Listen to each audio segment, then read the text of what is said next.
Hello, I'm Katie Knight and welcome back to Can You Put Me on Guest List. Today's guest is someone whose voice, perspective and pen have helped define the dance music narrative over the past decade.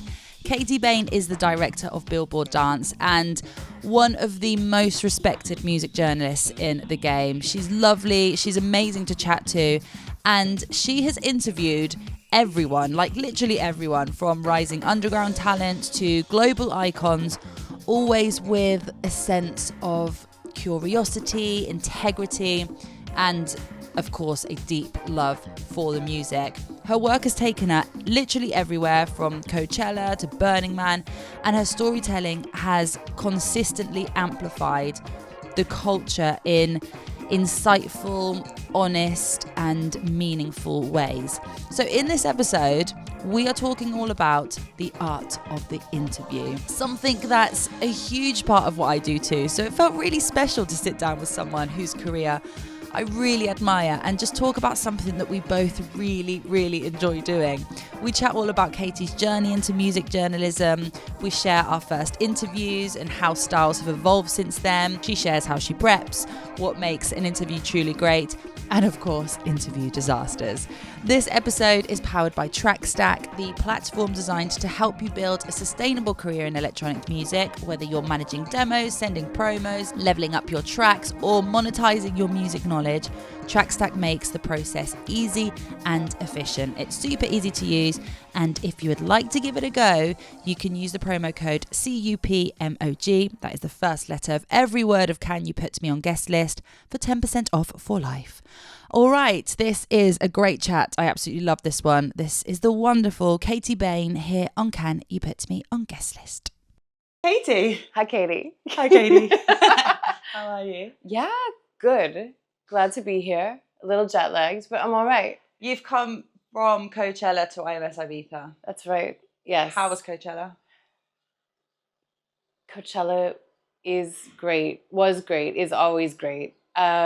We did back-to-back weekends. So weekend one was work, which, as you know, is crazy hours of writing until 4 or 5 in the morning. Yeah. And then weekend 2 was fun. So it's always great to go back for a second time and revisit the things that we loved the first weekend and see new stuff. And yeah, it's just the best. We had And you landed yesterday here in Ibiza? last night. Nice. Yes. Have you had a good rest?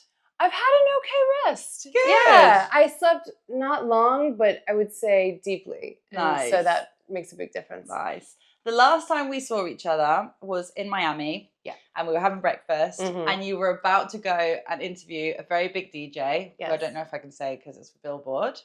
Yes. And then when we were sat there talking about it, I was like, this is what we've got to do. We have to talk about interviewing people. Which is the best part of the job. Yes. I think. And I was like, who better to talk to than with you? You've literally interviewed everyone. Well, almost not everyone. A lot. But a lot. You've interviewed a lot. A lot of people. So I was like, yeah, this is like the perfect topic for us, the art of the interview. So I think we should start from like the beginning of our interview days. Okay.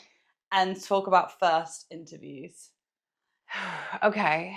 Well, I'm trying to think back.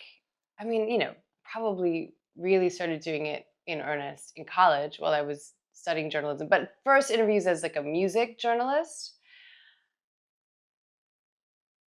Laid Back Luke was one of them. Really? Yeah. And he was very nice.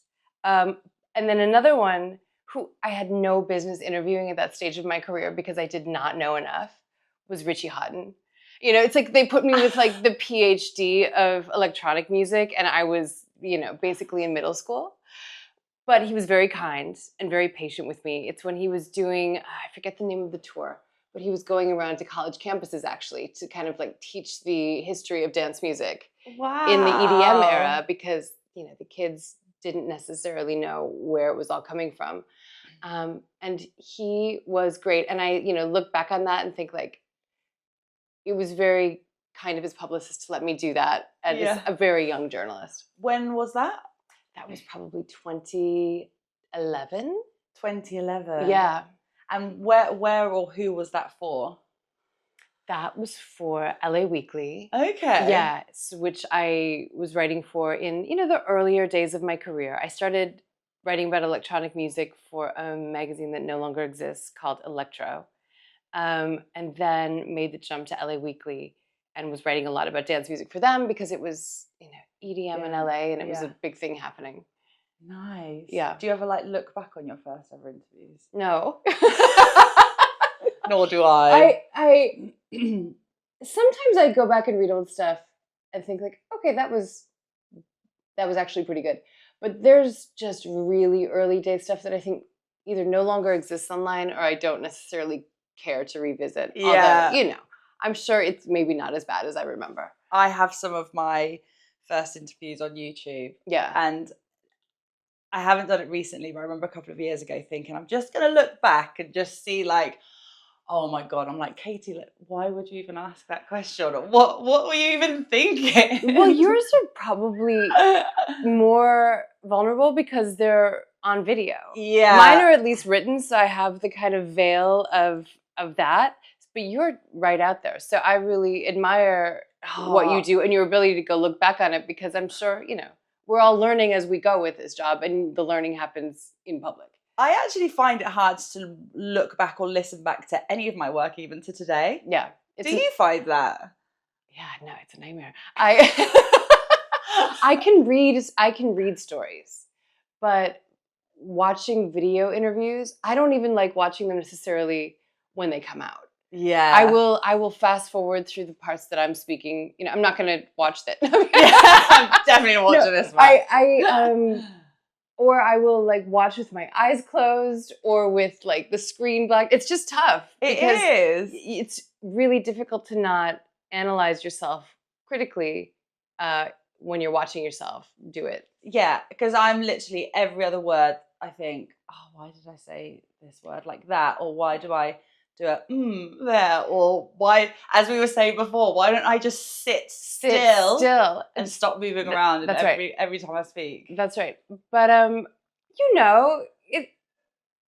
it's there are some times when I watch them, and I'm sure you do too, where I'm like, that was pretty good. Yeah. Okay, I nailed it there. I'm glad I asked that follow-up. I would say the big thing for me with watching or listening to interviews is that I think, God, I should have asked that. Yeah. Oh, I know exactly what you mean. But I feel like that's in everyday conversations. If you have an argument with somebody and you're like, I so should have said that. Totally. I so should have said that. It is a similar feeling, yes. One of my first interviews was Laid Back Luke as well, actually. Okay, tell me. It was at Amnesia, and he was playing for Cream, I believe. Mm-hmm. And it was 2013. And I literally just did not know how to interview people at all, and I just asked the most ridiculous questions. But as you said before, he was just so nice and made me feel so comfortable. Yep. I used to get really nervous about interviewing people, really nervous, and I remember being very nervous for that interview. But as soon as we sat down and we started talking, and it just became more of a conversation, I was like, okay, this is easy. Well, Luke is a great person to have those early experiences with because he's so kind. Yes. And extremely patient. And so I'm glad that we both had him as one of our first big ones because 100%. he made it easy, even if we weren't necessarily, bringing our A game. Yeah. Or bringing our A game at the time. That would evolve exactly. Thing. Yeah. Do you ever still feel those nerves before interviewing anyone? Definitely. Yeah, definitely. I'm trying to think of the last person that I was really nervous for. Of course, I'm always more nervous when I'm a real, actual fan of the artist. Of course, I go in always with respect and curiosity, but there are some artists that, I'm just a really big fan of. Yeah. And those, you're at an advantage, right? Because you know a lot because of, one's own interest, but you just want to kill it because you love them. And gosh, I'm trying to think of a great example that I was really nervous for. But, gosh, not one is coming right now, but it will. It will. It's still a little early. I'm still a little jet lagged, but I'm going to think of an example. Literally just flown in from LA. How do you think that your interviews have changed since first starting to interview artists up until now? Because obviously I think social media has played a massive role in that. People have such a shorter attention span now, and I think people just want to get the information as quick as possible. Right. Well, I luckily don't deal with that as much because we have a team at Billboard that cuts it for social, so they kind of find the most interesting bits. But I would say that my interviews have gotten more conversational over the years. What I realized, or kind of what I evolved into, was that people are more comfortable and they're more apt to share information, and it's just a nicer experience when you're sitting there and really talking to a person versus like question answer question answer. And so I will, of course, still come up with all of my questions and use that as just the kind of foundation, or the blueprint for the conversation. But once I sit down with someone, I pretty well know those in my head, so I don't always have to go to my notes. And I talk to them like a regular person versus, whomever they may be, some rock star or something. And I find that tends to bring out more in people. 100%. I think it makes it a lot easier when you know the artist, or have at least met the artist before or interviewed them before. Yeah. It just feels a lot more relaxed. Yeah. Whereas, going into an interview where it's the first time you've met someone, it's like if you just met somebody straight away for the first time, it's a little bit harder. Yeah. But I think, as you said, having them conversations and just being sat down and not just going straight into an interview. Totally. And doing like a question answer just makes it so much easier. I think too, when you're meeting someone for the first time, I like to kind of meet them with a casual energy. Yeah. Of just like, hey, we're just pals hanging. Yeah. And I don't know you at all, but let's just kind of like not let's act as though we know each other, or that we're friendly, or that I bring an energy of familiarity. Yeah. And I think like relaxedness, and that helps relax people as well. Do you have like any icebreaker questions? Or is it always kind of just figuring out in the moment, however it feels? I think it's figuring it out in the moment, but I always try to make some small talk of, when did you arrive? How's the day? How's this? Just kind of getting them warmed up and getting them at least to like know me a little bit before we start the formal thing. And then, the interview can shift really easily into, now we're actually talking. Yeah. But we've already been talking for a few minutes. So it's not like, okay, we are formally starting now. How do you normally prepare for your interviews? Do you have like a specific way, or does it just always depend on the context? I think for me, the most important thing is just learning as much as I can about any given artist ahead of time. Like I try to read everything that I can about them. I try to listen to certainly, all the new music, and then revisit the old music. Just kind of coming in kind of armed with, here's everything that has been said about them. Yeah. At least in recent history. Obviously, you can't do that with everybody. But with big interviews, like I'll watch their documentary, I'll listen to all of their old albums, I'll read all of their own interviews, I'll talk to people that, I like to do secondary interviews first, because if you're talking to someone's manager or agent or what have you, they give a lot of good material that you can bring to that person and say like, hey, so-and-so said this about you. What do you think about that? And I find that's a good way to engage people. Yeah, definitely. I always really like to go onto their Instagrams and social media as well, just to use that for conversation and small talk. Like, Definitely. Oh, I saw that you were in Miami last week. What were you doing there? Or I saw you were hanging out with so-and-so, or you were making pizzas at your house, and like having that kind of small talk. Yes. Like pointers to think about. Yes. And of course, any person that you're interviewing, any person appreciates when you come in knowing, what they're up to. And then you can have a deeper conversation, because you don't have to kind of get into that surface level stuff of like, hey, did you go to Miami? You already know that they were there. Yeah. There's nothing worse than going into an interview when you don't know much about them and don't feel prepared.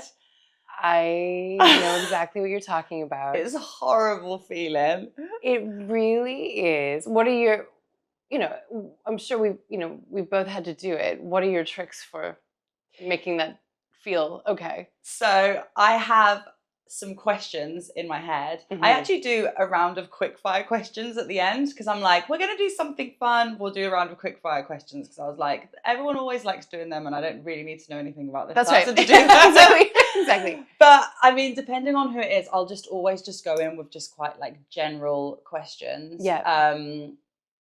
I hate going into an interview and saying like, because I used to do this when when I started out, I would go into an interview and be like, is there anything specific that you want to talk about? Because then I feel like they just know that I'm so unprepared. Right. And I definitely used to do that when I was younger, but now I've got out of that. And I'm like, if I feel unprepared for an interview, then I'll just go for something quite generic, see where the conversation goes, and then, just pull something out of whatever we're talking about, and then just do something fun at the end. Well, I think that's the key, like you're saying, though, is just seeing where the conversation goes. Because I imagine, we're both people that can probably have a good conversation with a stranger in an airport. Yeah. And so just kind of like being really present with the person and, knowing, as you're saying, a few details, but just kind of sitting down and getting into something that's deeper. Then you don't necessarily need to know all of that stuff because you're having a real conversation with them in the moment. Does that make sense? Yeah, definitely. Yeah. Does that actually ever happen to you? Do you ever get thrown in to interviews without really having previous knowledge that you were going to do it? I'm sure that it has. I mean, I guess Billboard's a lot more like professional and very organized. But before Billboard, I'm sure there were moments where I had no business talking to a person, and I was there talking to them nonetheless. I'm trying to think of one in particular. It's like spontaneous interviews. Well, okay, you do red carpet sometimes, right? Yeah. Yeah, I mean, I find those to be really hard. I find stuff like that really hard. Because you have, let's say a dozen or 24 people coming down the red carpet. And in a perfect world, you're going to have at least a little bit of knowledge about each of them. So you can kind of create this interesting, informative moment in, like a minute or less. Yeah. And so I have like incredible respect for red carpet interviewers because it's just literally a factory of people, a conveyor belt. 100%. I think in cases like that, I always try and think in my head, because most of it will be video content. Yeah. I try and think like what that video content is going to look like. So if I imagine that being, for example, like a reel with lots of answers to the same question, right, I'll be like, right, if I have like 5 solid good questions that I can ask everyone, in my head I know that even though it will probably sound random when I'm asking the person, that when it's actually all put together with all the interviews, then it will be good. Yeah, absolutely. And I think like that's the key to kind of interviewing someone that you don't necessarily have familiarity with. As long as you have kind of broader questions that you know are going to work, that's a really good way to safeguard from, not getting anything. Yeah, definitely. What is one of your favorite ever interviews? There have been so many. There have been so many where I'm like, I can't believe I'm fucking here. Like, I think my favorite, there are many, but the ones that are coming to mind right now, Justice, because I was such a huge fan. I was so nervous. I interviewed them on stage at South by Southwest last year, and I watched. It was difficult, but I did watch the video after, and I could see my hand really like shaking. But they were really gracious and really open and really just lovely people. You have an idea of people that before you meet them. And I didn't know what to think of them because they're so cool and they're so talented and they're so French. And it was just like, okay, I was prepared for many scenarios, but they made it so easy. Oh, what a dream. They were just a pleasure and they were funny. They were really open. They were really wise. And so we got to do the panel on stage, and then we did another interview. Afterwards, the 3 of us went out for lunch, or for dinner, I guess. And they just kept talking. And they were giving me so much. And I, at the end, I felt, I had really taken up their whole day. And I said, we can be done now. We covered a lot. Is there anything else you want to say? And they were just, well, let's just be here until until you get there. We're happy to keep talking. And for me, it was just like the generosity of their time and just like their general approachability and kindness and humor and wit. It was such a big moment for me. It was such a big day. And just felt super easy. Yeah, I mean, it just felt super conversational of like, there's always that fear of like, are we going to run out of things to talk about? Yeah. Which, for any interview is like, can we keep this going for 5 minutes or 10 minutes or 20 or 30 or more? And this was literally hours. Really? That's Yeah. that's such a nice feeling though. Like when you come out of an interview and you're like, that was a really, really good interview. Exactly. Of like, and it's hard to remember in the immediate aftermath of like all the little details, but when it goes well, I come out with this knowingness of like, we got a lot. We got so much for the story. Like it's in the bag. And so that was a really good one. I mean, I think anyone that talks to me about a sensitive topic or a sensitive time in their lives, I am very grateful for and appreciative of. When Michael Bibby, was ready to do an interview after he had obviously had brain cancer and beat it, I was so honored that he talked to me about it. And we really spoke for a while. He was very forthcoming on a subject that I would understand if he didn't want to talk about it at all. Absolutely. And so, I feel a great responsibility in all interviews, of course, to kind of do right with the information people are giving you. But especially in those where someone is talking about something that's so personal, you just have to make sure that you're honoring them and doing right by them in the way that is ultimately presented. Yeah.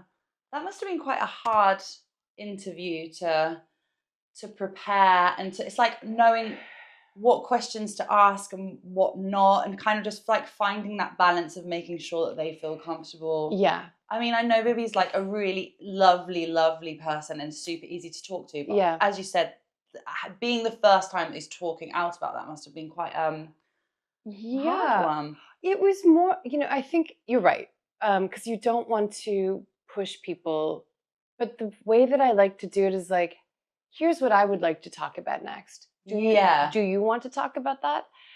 And giving people a choice versus just kind of throwing a question at them, I think makes it feel more inviting and more egalitarian. Maybe is a word to use, maybe not the best one, but it kind of gives them the choice. And I think people appreciate being given that choice and then are more apt to open up to that topic. Yeah. Are there any artists that you've interviewed the most? Oh my God. I feel like when I was at Insomniac, I interviewed Nicole Mudaber like every week for about a year.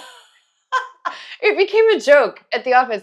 And she's so great. And she's always just so wonderful to talk to. That I was like, yeah, all right. Like, I'll speak to her again. And she always had great things to say. But that was a funny one because it was just like, how are you doing today?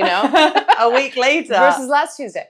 I've interviewed John Summit a lot recently, of course, because he's having such a big moment and has been having one. And so, it's been variations of him on Zoom, him in person, him and his team, him without his team, his agents, his managers. It's just kind of many variations of the same group of people who are all such a pleasure. Who else have I interviewed a lot? Gosh, well, I got to interview Justice again. Oh, you did it again? Yeah, and it's after this one. After this one, yeah, it's lovely. 2 times I got to meet them in LA. I guess 2 months ago, and of course, it's, as I'm sure you well know, to kind of walk in the door and have at least like, hello, remember me? We did this thing together. Creates a bit of an easier environment because they already know you and I know them, and there's like already a established thing there. Totally. It makes it so much easier, doesn't it? I think when you have interviewed somebody before and they're like, oh, okay, cool. Yes. I mean, there's certainly people that I've interviewed before that had no recollection of talking to me. Yeah, that's definitely happened to me before. And 100 times. Yeah, well, what do you do? I'll always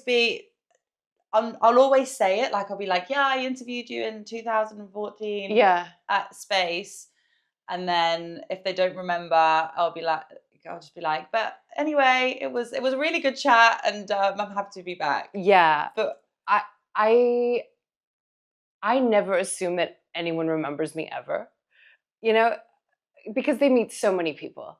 So when they do, it's kind of like a pleasant surprise. Like when I talk to Michael Bibby, he's like, oh yeah, I remember when we spoke at Coachella, and like that's nice to know. Yeah. But I never assume that sticks out for them as it would for me. I think I use it more as like an icebreaker because it's like the first thing that we can talk about. Yeah. Who did I recently just interview? And I said to them, I'd interviewed you in 2013.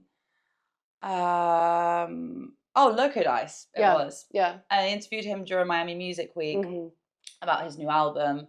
And I haven't interviewed him since then, since 2013. So I was like, okay, this is a good way to kind of get into it. Yeah. And then he was like, oh my God, yeah. Like, I do remember that. It was at Amnesia. So I was like, okay. And then we like started talking about his Amnesia days. And I was like, okay, this is a good way to enter the interview. Definitely. Talking about, because you have at least something neutral that you can talk about. And it's a good way for you to establish yourself of like, hey, I've been doing this for a long time and you should trust me because I talked to you 12 years ago. Yeah, exactly. I think for them it's like, okay, I'm in good hands, you know. Exactly. I did an interview, this was years ago, with Paul Van Dyke, and a legend. And so I'm going through my interviews and he goes, we've met. And I was like, oh, of course I remember that. But I, assumed that he didn't. So it's nice when when someone acknowledges that you have in fact spoken to them before. Yeah. Okay, have you had any disaster interviews? To me, the biggest disaster would be leaving an interview not having any information to write in the story. Yeah. So that's never happened. I've never had an interview where they didn't give me anything. I've definitely had some interviews that have been pricklier than others, where certain artists whose names I won't use have been, I would say, either standoffish and disinterested or, overtly rude. And of course that's hard. Yeah. Of course that's hard. So I don't have a great strategy for when that happens, beyond just barreling through. And really, and those are the moments where the questions that I've written down that I try not to use but have as a framework really come into play. Yeah. Because I'm trying to kind of keep it together up here. I at least have this thing to glance at to know that I'm going to discuss everything that I would want for any given story. But yeah, it's upsetting. But what I've also come to realize is that it's also interesting. In a way, like, of course it would be in a perfect world. Everyone's lovely and chatty and really warm and but that's not reality. And so there is something when people are just, not that warm that I'm like, oh, I didn't enjoy that experience, but isn't that interesting that that's how you behave? And it says something about you that then I can then use in the story. It informs the story in a different way. That makes sense. Yeah. 100%. Yeah. I also think as a journalist, it kind of keeps you on your toes a little bit. Mm-hmm. Like it's a challenge when somebody's really, really hard to interview and you can't get much out of them. It's like, that's when you really have to think on the spot, okay, what am I going to do here to navigate this interview? Like, where is this going to go? What can I think of saying? What can I think of doing? Yeah. And I would say that the hardest ones are kind of the one-word answers or the very short answers. Because, you're like, well, how about this? Then yes, how about that? Well, no. And it's like, yeah. And that, as you're saying, requires some digging and some really, a presence of mind to be able to ask the follow-ups that are going to elicit a little bit more. Literally. So even the people who are, not nice, typically usually have a lot to say. Yeah. So the hardest interviews are when they don't say anything at all, and that's just as I said, requires a little bit more pushing. I interviewed Martin Garrix once when he was like just starting out. Yeah. I think he must have been like early teens. Right. And I remember he came. He had a Coca-Cola, and we sat down. We started speaking, and no word of a lie, his answers were like, yeah, no. Oh. Yeah. And I was like, I don't really know what to do with this. Well, that's also really like an interesting dilemma because you're essentially talking to a child. Yeah. And so you don't want to like push a kid to be like, you've got to give me the answers. Yeah. And I know. know. How did it turn out? It just turned out just kind of being like, what are you excited about? Like it was at Ibiza, at Amnesia, sorry. And I think it was like one of his first times seeing the club. So I just kind of made it very much about the club, like what's it like? But then he couldn't compare it to anything because he'd never really been to any other clubs or anything. So it was really like, it was just a 3-minute video, I think. Sometimes they last 3 minutes. Yeah. Sometimes you get what you need in a few minutes and then it's done. Yeah. I think sometimes you can overdo an interview as well. That's like right. Especially maybe not so much in writing because you can edit things out, but when it's a video, I mean, I guess you can cut it as well, but like sometimes I feel when I watch back interviews, I'm like, maybe that was not necessary, but then also it kind of like connects one topic to another. Yeah. Yeah. And I always lean into like maybe asking a few more questions than I need because then you have padding and then at least you can go home with like maybe more than enough versus not enough. Yeah, definitely. How do you think artists should prepare for an interview? Oh, wow. That's a good question. And I would say a trust, that the person sitting in front of you is here to get a good story and do right by you and, that they're worthy of, telling things to. Do you always send your questions over beforehand? No. Never? Well, Unless they ask for them. I will send general talking points. Yeah. I don't like to send all of the questions because it makes the conversation less dynamic in the moment. Yeah. Of course you want to give people a framework of, okay, this is what I should be thinking about. This is what I should prepare for. But I don't think it's right to kind of give it away. And I'd like interviews to be more conversational and in the moment. And if they have kind of like a set of certain answers in their head, maybe that's less apt to happen. Yeah, I agree.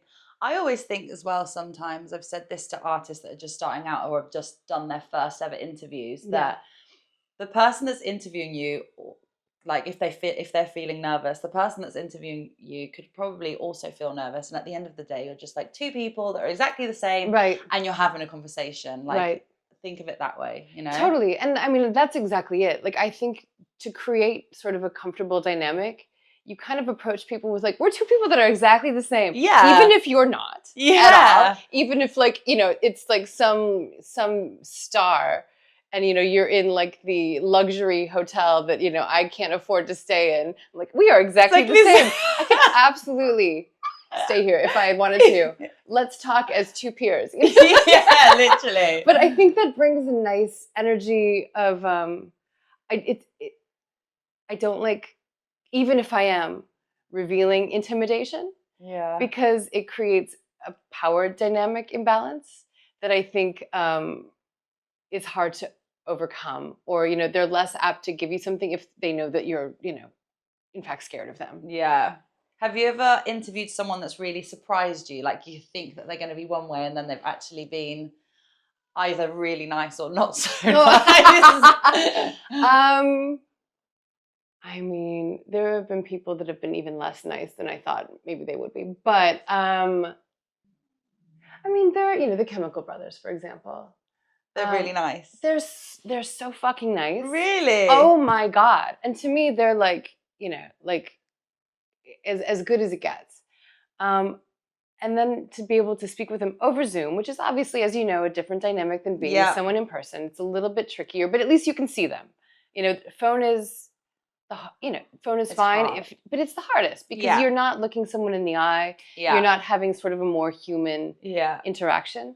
But to even speak to them on Zoom, they were so lovely, so warm, so open, so conversational, generous with their time, that I, ended the call just feeling like, it's a pleasure to know that such big stars and important artists are so friendly and such real people. When did you do the Chemical Brothers interview? It was with their last album, right before it came out, For the Beautiful Feeling. Oh, yeah. Amazing. Yeah, and they were just, it was, we did Tom the first day and then Ed the second day, or maybe vice versa. And whoever the second one was got on and said, "Oh, so he said he said he had such a nice chat with you yesterday," which is really That's really nice when you get that. It's really nice when you get that. I'm sure you get it a lot too, but it kind of gives you a clue of like, okay, I can just do the same thing again. Yeah. Because whatever that was worked for the other person, and it's going to probably work for this person too. Yeah, it gives you like a little boost, doesn't it? Like, Yeah. and then when you do the next one, you think, you know what? I've just interviewed the Chemical Brothers, so I can literally interview anyone. Well, yeah, pretty much. And it's just nice to know, like I said, that the people that are, sort of the apex are also such just good people, and that if they can be nice, anybody should be nice. Yeah. I always remember interviewing Fatboy Slim for the first time and being really nervous about it because, I don't know, you just have like a picture in your head of what you think somebody's going to be like in real life. Mm-hmm. I remember being really nervous thinking maybe he's going to be like really a difficult person to chat with. It's going to be, I don't know, I kind of had this impression that he was going to be like a bit moody. Yeah. And then he was the nicest person ever to interview. Yeah. And made it so easy and so fun. Totally. I've had that experience with him as well. And just also there's a lot of depth. Yeah. Where it's like, and now we're talking about, your history or your personal life or your art collection or the music that you're listening to.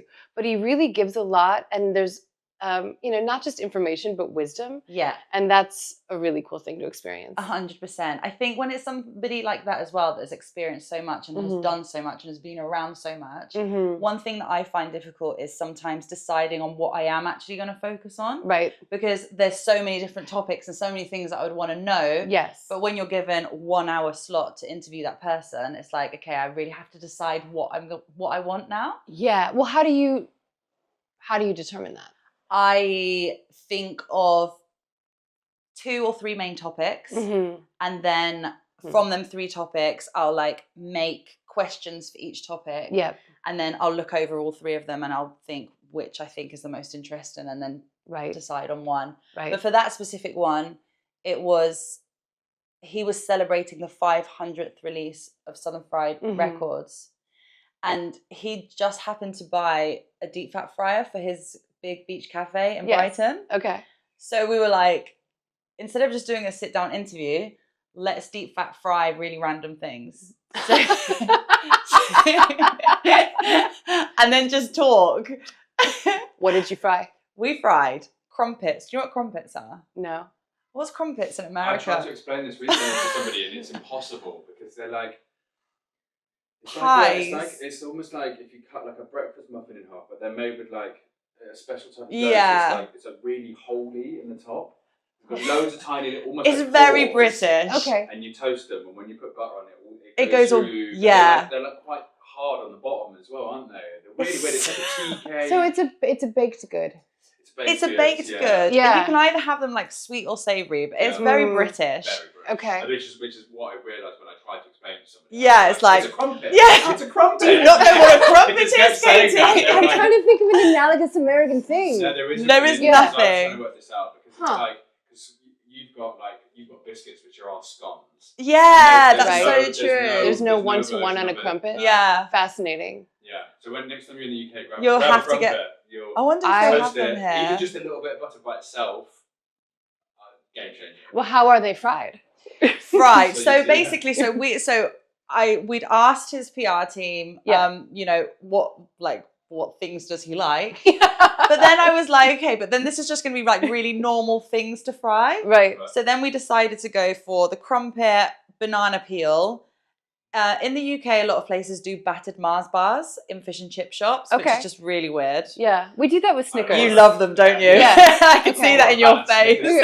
face. But then we were like, okay, let's do something else. We did battered Twixes. Okay. And then we did deep fried Haribo eggs. And Okay, yeah. then we did another crumpet with cheese on. So This is kind of like British hot ones. it was really weird, but we made it into like this 3-course meal thing. Yeah. And then we did like a competition who presented it the best. So Yeah. they were basically just turned out, these crumpets they were like hard as bricks. And they had like this cheese that just like melted, and then it had like bits of fried egg on it. Yeah. And then we just ate it and pretended that it was delicious, and it was not that great. Well, it's fun that when you have a bit to work with, you know, where it's like you're doing something in the moment that you can talk about it, but then I imagine you're also simultaneously having a conversation about this, that, or the other thing. About the record label and about releases and like highlights. We spoke a lot about Glastonbury. Sure. He plays every year at Glastonbury, so we're talking about Glastonbury tips. Sure. So it was really good. It was a nice conversation, but I think like a thing that I've started doing over the last few years is doing activities with artists whilst interviewing them. Yeah. Just because I just feel like it takes them out of their comfort zone. You're doing something different.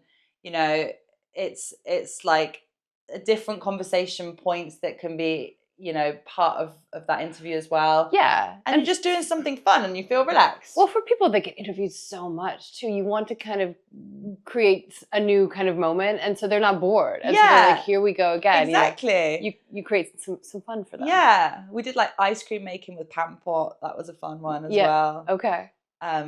We did bowling. I've done like bumper car interviews and stuff.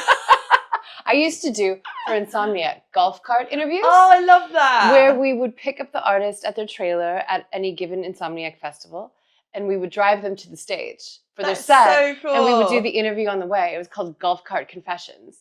And it was I've seen these. It was really fun. And it was a fairly, you know, easy one because all of the questions were the same for every artist. So it's not like I'm doing, you know, we would do 15 interviews a night. Wow. So, but I didn't have to know things about each individual artist. Of course, you know, I did, and I worked that in when I could, but we had a framework to work with.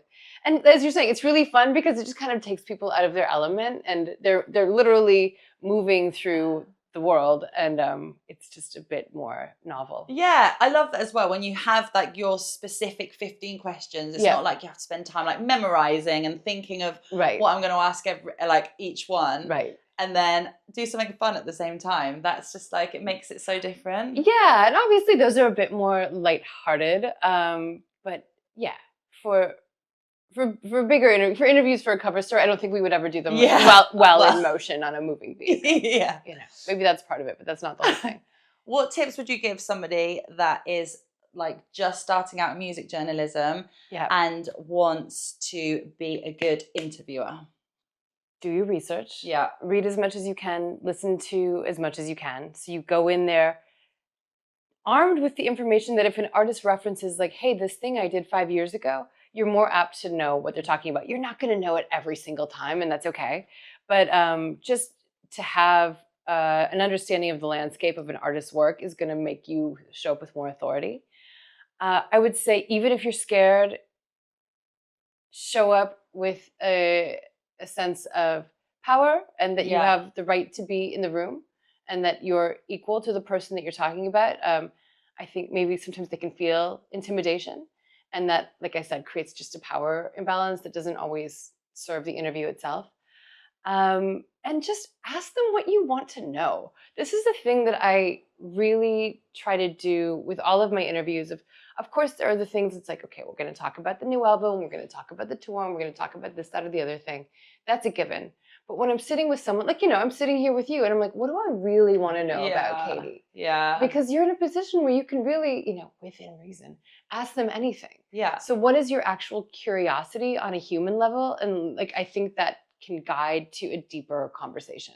I think it's like owning that interview as well. Like knowing, as you said, like you can ask whatever you want. And I know sometimes, especially if you work for a media outlet or a platform, you will have specific questions that you are going to have to ask. But like make it your own as well. Yeah. You know, think about the stuff that you wanna know, things that, you know, random things that have come to mind, and also like just go with the flow with it. Go with the flow. And I mean, I remember when I interviewed Peggy Gou, and at the end she said, I really liked your questions because I felt like we were just talking. Nice. You know, and I think, you know, these people, as we said, they do so many interviews, and they, you know, meet all types of interviewers. But when they can sit and just have a conversation with someone, I feel like it's a better experience for them, and thus opens them up more. What was it like for interviewing Peggy? Well, it was awesome because I got to go to Berlin to meet her. So it was cool to meet her on her home turf in her office. And, you know, she's intimidating. She's so cool. Yeah. She's so talented. She's so stylish. She's so successful. You know, so it was kind of just like, what am I going to wear? You know? But, you know, it was a good one to have been prepared for, to talk to her in that moment, because the album was just about to come out last year. And so it was good. It was good. We got exactly an hour. She's a very busy woman. She had places to go. Yeah. But it was good. I think I would feel really nervous about interviewing Peggy. Why? I've never interviewed. I don't know. I think just that, because I just think she's just really cool. She's so cool. Exactly. So I'll just be like the same. Like, what am I going to wear for this interview? I know. And like my outfit was like not it. I like immediately donated it to a charity shop. You know, like it was out the door. It wasn't a video interview, so it was fine. But yeah, I mean, it is intimidating. Yeah. Sometimes. But she made it easy. She made it easy. Yeah. So just to wrap things up, because I know we're here at IMS, although I'd just love to talk to you for hours on end. Yeah. But we have things to do and places to go. Catch us at the bar this evening for the second part of this conversation. We do play a game. It's called Pass the Question, where each guest passes on a question to the next guest. Oh, wow. Okay. So the last guest was Mark Knight. Okay. And his question was, if you could get in the studio with anyone, who would it be? Okay. But I'm going to adapt this question to, if you could interview absolutely anyone, who would it be? Oh, wow. Well, right now I have to say Skrillex, because he hasn't really done any interviews in a while. And he's been on such a run. Yes. Such like this incredible historical tear. And I haven't gotten to talk to him about it. And there are so many things that I would want to ask. Because I have just like so much respect, so much admiration, like an incredible amount of curiosity. I've never interviewed him. Even, back in, the early days. And I get the sense that he's extremely well-spoken, extremely considered, very kind, like famously kind. And so I know that it would be fascinating. So yeah, that's my number one. That's so funny you said that, because I literally reached out to his team about a week ago. Yeah. Obviously, I didn't get any reply. I was like, I'm going to give it a shot. They're busy right now. It's not you. They're busy. Because I interviewed him when I was about 19. Okay. And it's one of the most fun interviews I've ever done in my life. Why is that? Because it was, again, probably like the fourth or fifth artist that I'd ever interviewed. Wow. And he did this really fun thing that was so random and out of the blue. He decided to swap roles with me right at the beginning of the interview and pretended that I was Skrillex and he was the interviewer. Okay. So it was so random. And I was like, he was like, so is this your first time playing Amnesia? And I'm like, no, I've played here so many times. Have you never seen me play before? And he's like, I thought you were like Steve Aoki because of the hair, because I used to have really long hair then. And then it just like turned into this really random conversation about how he thought my set was too country/techno and that I should just do like a tap dance instead. Wow. It was so random. Well, that's really interesting, because he kind of did an interview with you. Yeah. But he didn't really do one, because he was pretending he was you. Exactly. So maybe he just doesn't love interviews. Yeah, He maybe found that like was such a clever way to deflect, but I'm sure it was a pleasure. It sounds like it was fun. That's so true. Maybe he just found a really clever way of getting out of an interview, and he was like, okay, she's obviously only done 3 interviews in her life, so I'll swap this over and get out of this one easily. Yeah. But yeah, I would also love to like interview him again. Well, or at least just speak to him again. Yeah. Sunny, if you're watching, we really admire you. Please talk to us. Please talk to Katie's. Okay, yeah, exactly. The Katie's. We'd love to speak. This podcast is called Can You Put Me on Guest List? Yeah. And my last question I ask everyone is, do you have a guest list rule? That's a good question. Don't be a dick. Just be nice. If you're showing up as someone's guest, be polite, be kind to everyone at the door, be, just like, be a good reflection of the person that put you on the list. Show up as kind of an emissary for that person and make a good impression and be a nice person and be fun and be, whatever. Because it would be disrespectful to do otherwise.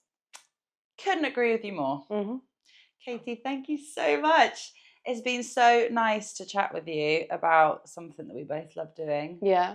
And I know this has been a long time that we've been chatting about it. So we have finally made it happen. Well, thank you for making it happen. Thank you for being such a good interviewer. Thank you for being such a good person to interview. Does it feel weird being totally interviewed? fucking weird? Yeah. No, it's weird. It's weird. But it's also weird for me, like you both did a Skrillex on each other. Yeah. Yes. It's like that Spider-Man meme. Yeah, that's us. Yeah. So, yeah. No, it's been so lovely to chat to you. And I have so much respect for what you do. And like, I've followed your work for such a long time. So to be able to actually talk about it, it's been so lovely. Thank you. And likewise. So thank you for having me. Katie. Oh, thank you. Thank you. Yeah. Thank you for watching. Thank you. Bye. Bye-bye.